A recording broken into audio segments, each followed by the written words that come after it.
Have you ever felt like Wall Street is this exclusive club, a game played by insiders with some secret knowledge you could never possibly access?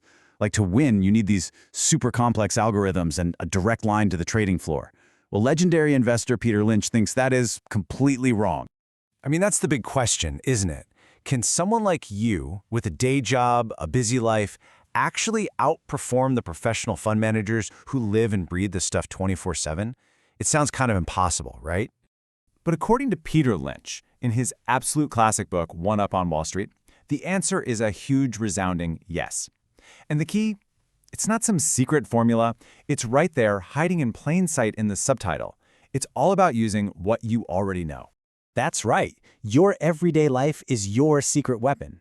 The products you buy, the services you use at your job, the trends you notice in your own neighborhood, that's your unique edge. It's your on-the-ground intelligence that Wall Street just can't replicate from a skyscraper in Manhattan.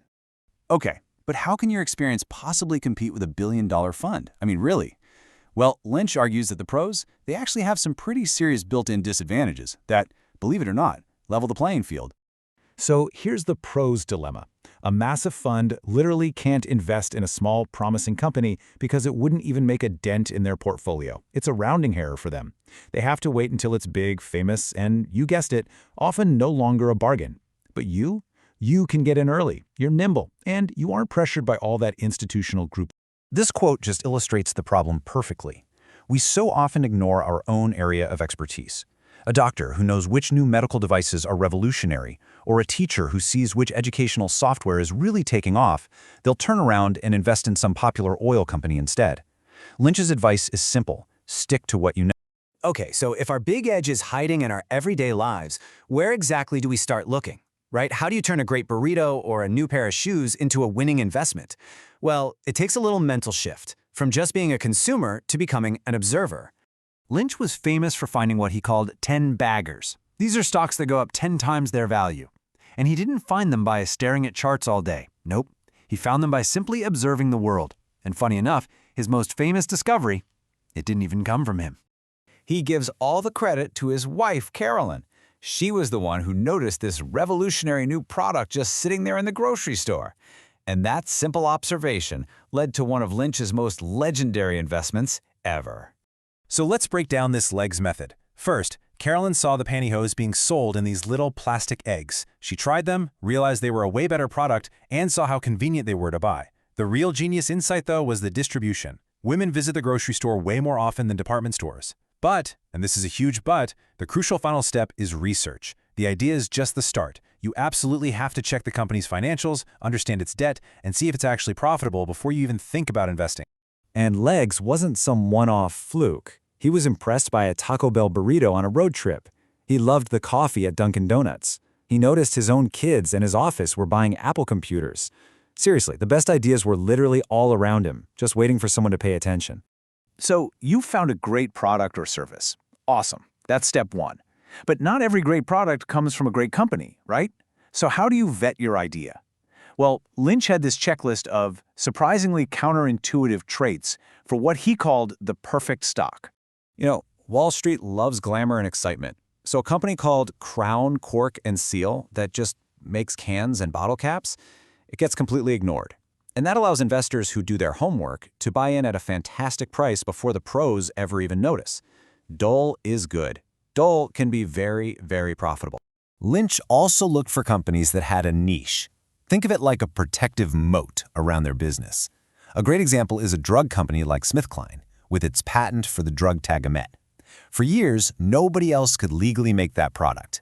That kind of protection, man, that's an incredibly powerful advantage.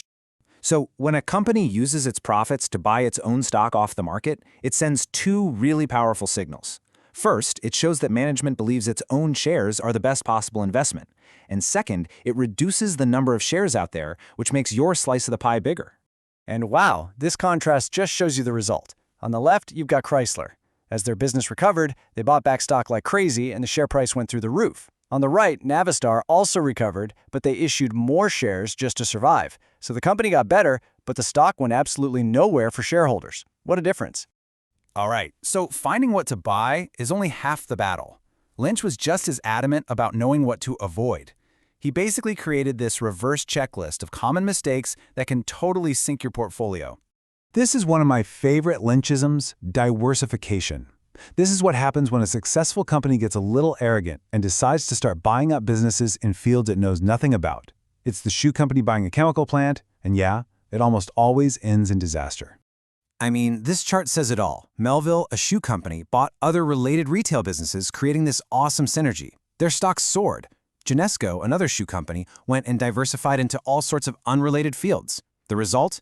A total collapse. It's such a clear warning to stick to your knitting. And there are other huge traps too. Hot industries? They attract insane competition that just crushes profits. Flashy names often hide a mediocre business.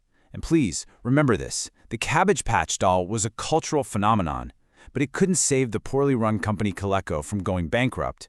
The initial idea is not enough. You have to do the research. So, after all these checklists and all these warnings, what's the big idea we should really walk away with? What is the core message from one of the greatest investors of all time? Let that sink in for a second. This idea is so empowering. You don't have to be perfect. You don't need a portfolio of 20 winners. Finding just one or two of those true 10-baggers in your entire lifetime can make up for all your other mistakes and then some. The key is to be very right when you're right. And that brings us right back to the beginning. Your greatest tool for finding those huge winners isn't some fancy Bloomberg terminal.